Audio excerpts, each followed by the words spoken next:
Janvier 2026, Las Vegas, le CES, le plus grand salon technologique du monde. Cette année, pour la première fois, 38 entreprises différentes ont exposé des robots humanoïdes devant le grand public. Pas des concepts, pas des maquettes, des machines qui marchent, qui portent des charges, qui plient du linge, qui font des saltos. Le PDG de la Consumer Technology Association l'a dit lui-même depuis la scène. On voit des robots humanoïdes maintenant. Parfois ça marche, parfois non. 3 semaines après ce salon, en janvier 2026, une flotte de robots Atlas commençait des opérations autonomes dans une usine automobile en Géorgie. Pas un pilote, pas une démonstration. Une usine, en activité.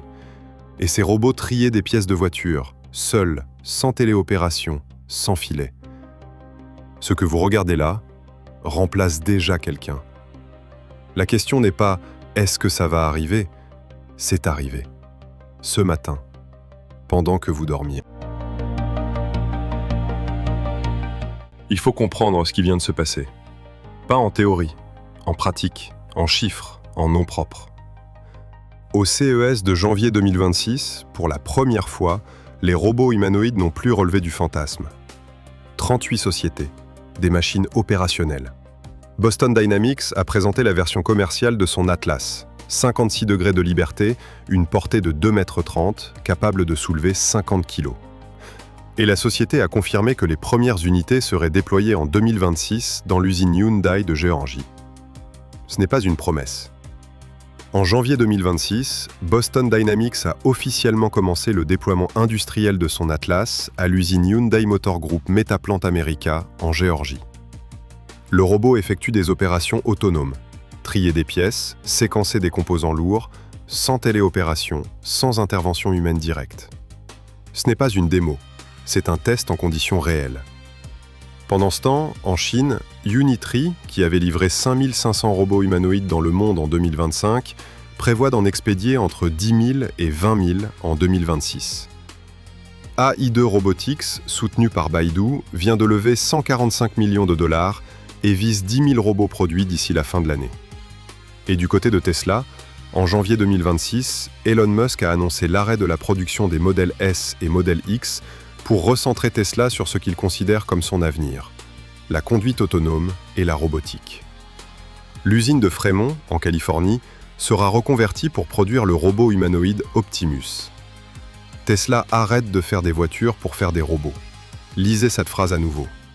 Une entreprise qui a redéfini l'industrie automobile mondiale en 20 ans, qui arrête une ligne de production emblématique, reconvertit son usine et dit à ses actionnaires « L'avenir, ce n'est plus la voiture, c'est le robot ».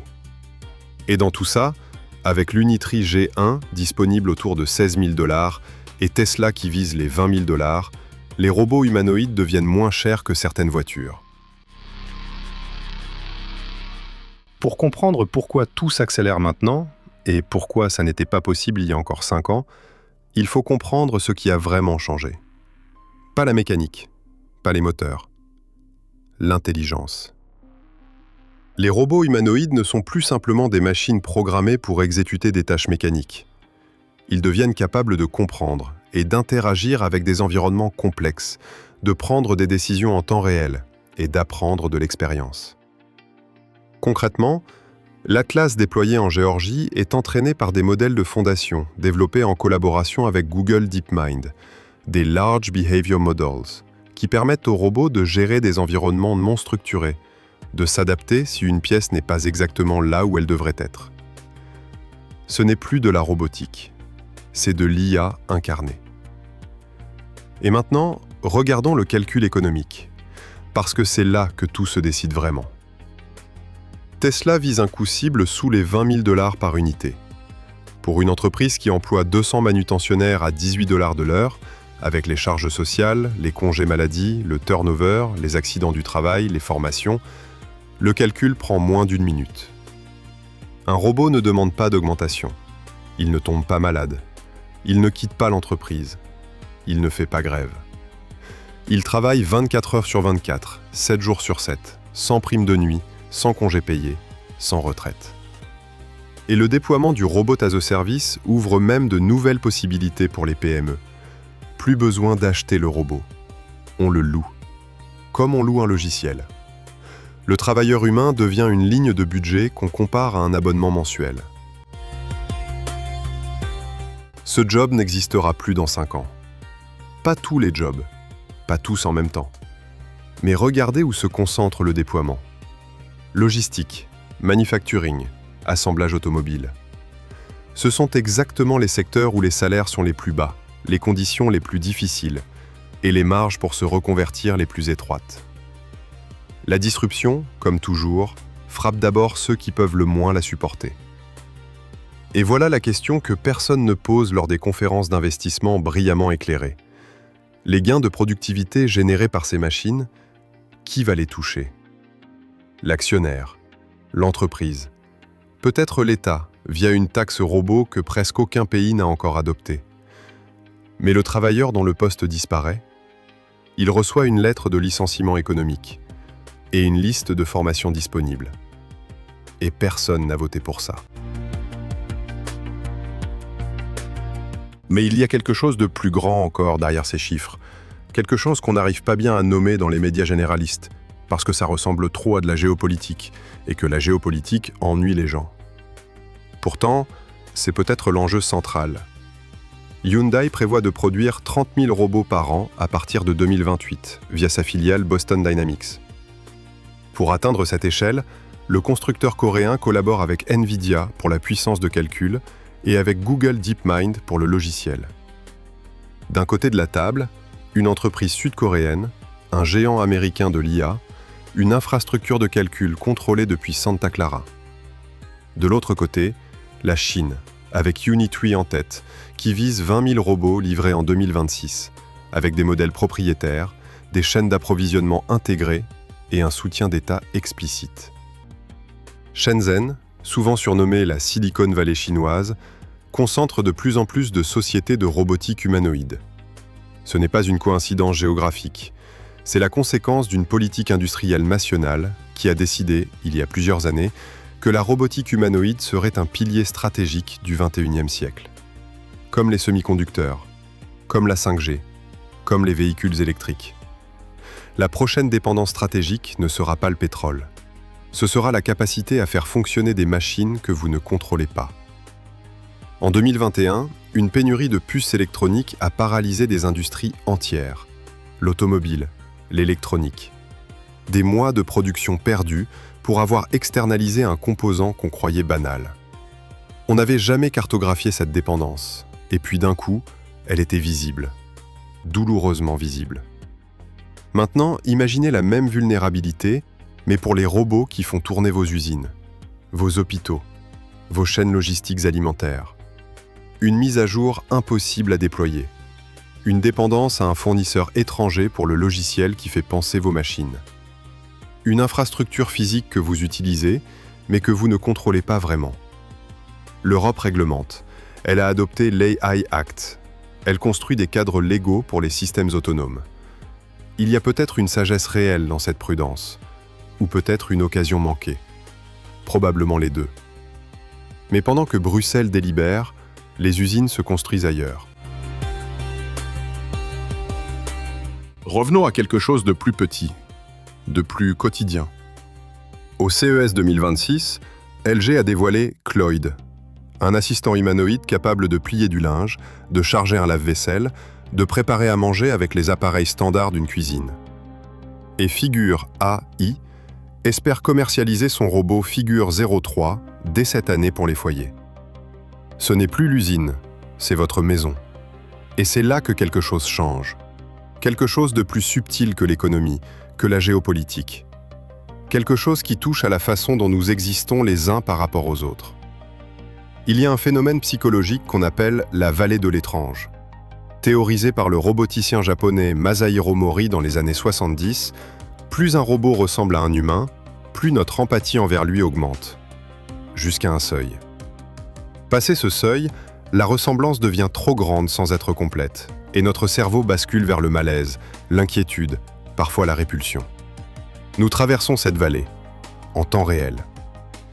Et certains robots ont décidé de la franchir d'un coup, avec des visages expressifs, des yeux qui suivent.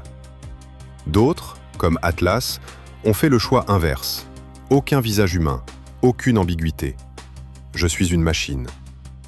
Un choix esthétique, mais aussi un choix stratégique de confort psychologique pour ceux qui vont travailler à côté. Parce que c'est la prochaine question. Pas dans 20 ans, dans 5. Quand ces robots arrivent dans les maisons de retraite, et des prototypes sont déjà capables de détecter des signes de détresse chez les personnes âgées et de notifier le personnel soignant, qu'est-ce qu'on délègue exactement? Des tâches physiques? D'accord. Soulever quelqu'un, le déplacer, l'accompagner jusqu'à la salle à manger. Ça, on comprend. C'est mécanique.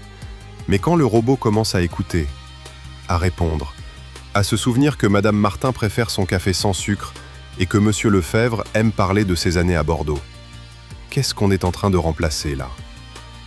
Si une machine peut simuler l'empathie parfaitement, combien de temps avant que ça nous suffise? Des études montrent déjà que des enfants développent des attachements émotionnels à des robots relativement rudimentaires. Que des adultes expriment de la culpabilité lorsqu'ils donnent des ordres brusques à un robot à apparence humaine. Ce ne sont pas des anecdotes.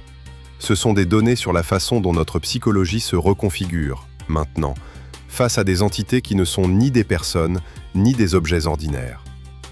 Et nous n'avons pas de cadre pour ça. Pas de loi. Pas de philosophie morale adaptée. On improvise. On comble les vides au fur et à mesure. Et pendant ce temps, les machines apprennent. Voilà où nous en sommes. Mars 2026. Au moment où ce script est écrit, Atlas est dans une usine en Géorgie. Tesla prépare une ligne de production dédiée à Optimus, avec un objectif déclaré de capacité d'1 million d'unités par an. Unitree vend ses robots comme on vend des voitures. Les G1 s'épuisent en quelques jours lors des ouvertures de commandes. Et dans les maisons de retraite japonaises, les robots de soins sont déjà là. Tout ça s'est passé, en quelques mois. Il y a une image que je ne peux pas oublier. Au CES 2026, le 5 janvier, la veille de l'ouverture officielle du salon, Zachary Jakowski, vice-président de Boston Dynamics, monte sur scène devant une salle comble à Las Vegas.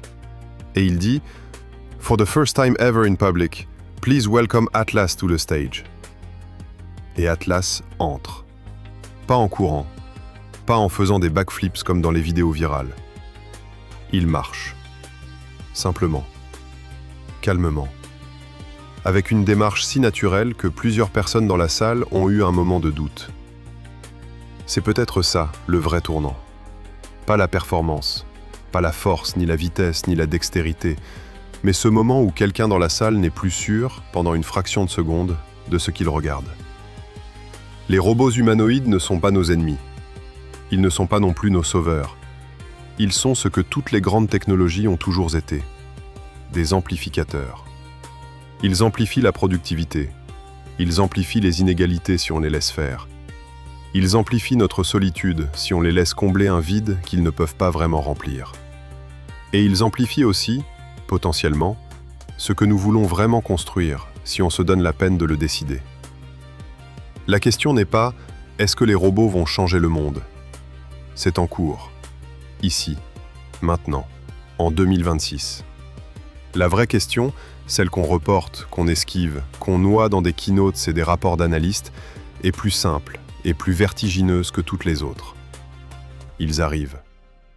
Pas pour nous remplacer, mais pour nous montrer à quel point on l'est déjà.